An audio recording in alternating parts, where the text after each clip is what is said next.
Hey guys! So, I want to get through the two books that I just recently finished pretty quickly and then start talking about another one. So, the book that I finished 2 books ago is Sanctuary of the Shadow by Aurora Asher.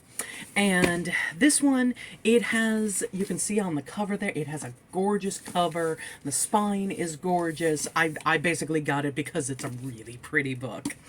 But the way that the blurb goes, it talks about this woman who is part of this circus and has these certain powers. And through this goes more into when you start reading the book, but through a series of events, she winds up meeting this guy who has essentially been captured and is being held by the owner of the circus. And she decides, I can't let this guy be tortured by the owner of the circus. I need to help him escape.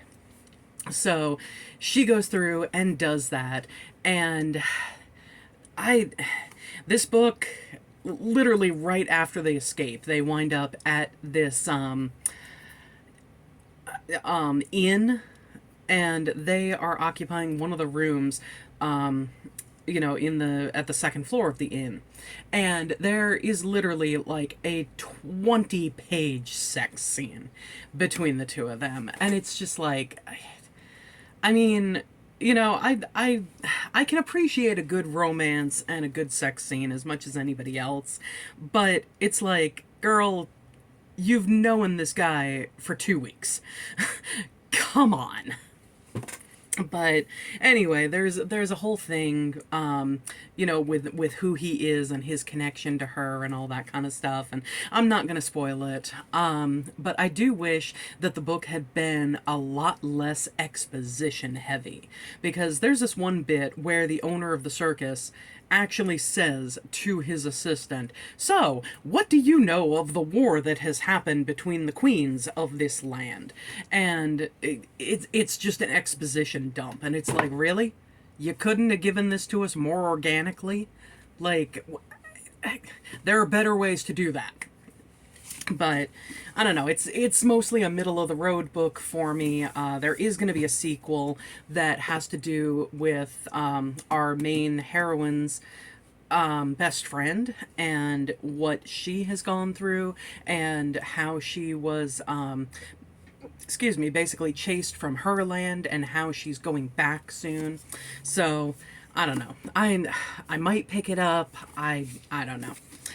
The second book, the one that I just finished, well, by the time this video goes up, it'll be a few days ago, but I finished this book on Monday the 13th, and it's called Home is Where the Bodies Are. And it's a book about this woman named Beth, who is the oldest of 3 siblings. Nicole is the middle child, and Michael is the youngest. And Beth stayed in the town where her parents raised the family, and it opens with Beth's point of view, where it's her mother's last hours. And once the mother dies, Beth is upset that neither of her siblings were there for their mother's last moments, but circumstances kept them away. And it trades off throughout the book with Beth's, Nicole's, and Michael's perspectives, as well as the mother's perspective from a couple of decades ago. Because as they're going through the house, they find old home videotapes. And one of them is labeled with June 15th, 1999. And they watch it, and it turns out that that was the day of a carnival that was happening in the town. Well, and this says it in the blurb, so I'm not giving away any spoilers or anything with this, but the night of that carnival, the mother has the video camera, and she is recording, and all of a sudden, the 3 siblings are watching this tape.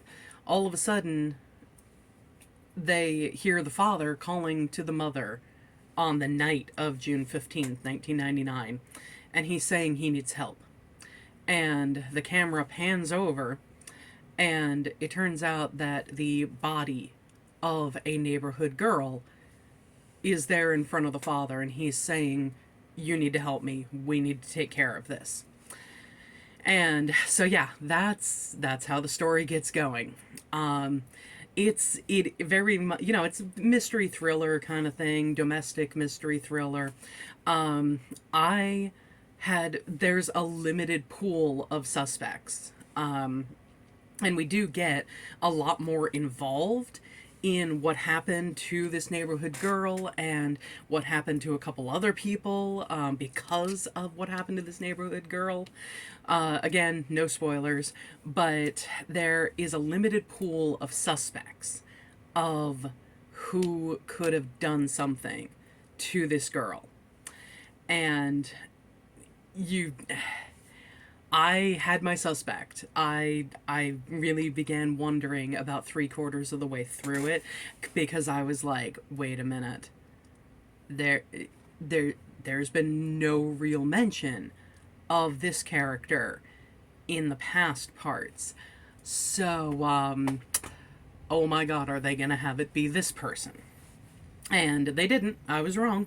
And it surprised me, and I was just like, holy crap, okay, yeah, suddenly a few things are making a lot of sense. Again, not going to tell you what, because I'm not doing any spoilers. So the third thing, that guy that I've been talking to for about a week and a half now, we're both readers, and I love that so much. A lot of the interests in genres and stuff like that overlap with the two of us, which is amazing, because I don't have that a lot with the other people that I know who are readers.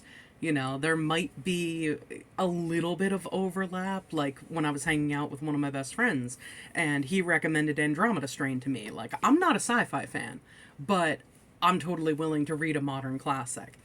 But yeah, so this guy, we were talking about books, and he was saying how he is like the biggest fantasy nerd, which I love, because Lord of the Rings, that's just a huge one for me. Even though we disagree about the way Lord of the Rings was written, but I'll read Two Towers and Return of the King eventually, and then, yeah, I'll be all cylinders firing on a debate with him. But he knows that I have read Brandon Sanderson's Steelheart trilogy. I think it's actually called the Reckoners trilogy, which I don't know. I don't know where they get Reckoners from. But yeah. Anyway, I read the Steelheart trilogy years ago when the books first came out, and I love them. Like, those are just, it's an amazing trilogy. Totally recommend if you want to read good books. And he was telling me that he's read a bunch of different Sanderson too. And he was telling me that I should read Mistborn if I want to read more Sanderson. And so yesterday, we're talking about it, and I was like, all right, I really want to go to Barnes & Noble now. All right, I'm doing it. I'm going to Barnes & Noble. So not only did I get this one, but the first of the Mistborn books, but I got the other two in this initial trilogy. And oh my god, I hate to say this, I feel bad, because he's been so passionate, talking about this book and how much he likes it and everything, but I'm struggling. I really am. There's just something with this book that is not connecting for me. But because he is the one who recommended it, and he is reading one of my absolute favorite books, like, ever, I'm going to push through. I'm going to keep trying with it.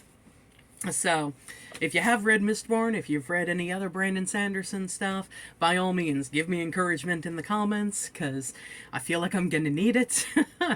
But I am going to keep pushing through. I am on page 29 right now, so I'm going to keep pushing through, and it does seem like the blurb on the back, it does seem like something that will interest me. I just need to wait until the story clicks with me. And he's assured me that it will. So, I do just have to move forward with it and wait until that happens. But yeah, so that is my reading recently. Thanks for watching, and I will see you next time, guys. Bye.